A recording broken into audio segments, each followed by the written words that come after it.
Αυτός είναι ο σωλήνας του Νεύτωνα, που μέσα έχει αέρα. Αν γυρίσουμε το σωλήνα, βλέπουμε ότι το κέρμα πέφτει πρώτο. Έχει ένα κούκουλο και ένα κέρμα μέσα. Και το γυρίζουμε και πέφτει πρώτο το κέρμα. Αν το βάλουμε όμως την άλλη πάνω. Αν βάλουμε το κενό αέρος, μόνο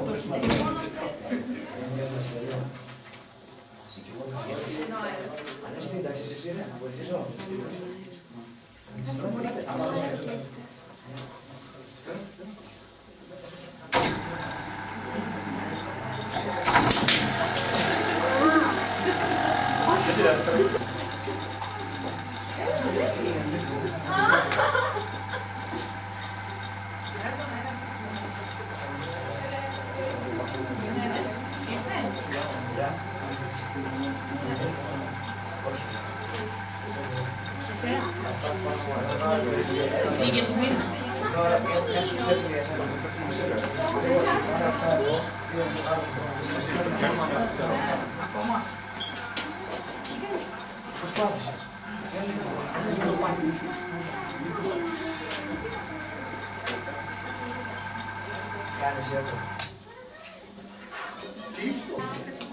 Πού το βγάζεις πρώτα?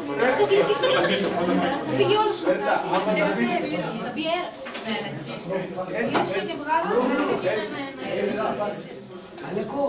Αλεκό, φέρει και σε μένα ένα ρε. Να δω. Λοιπόν, έχουμε βγάλει τον αέρα από μέσα και βλέπουμε ότι τώρα και τα δύο πέφτουν ήδη.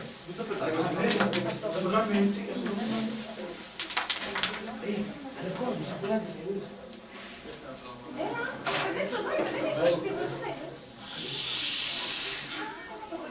Ξανακάνω τώρα.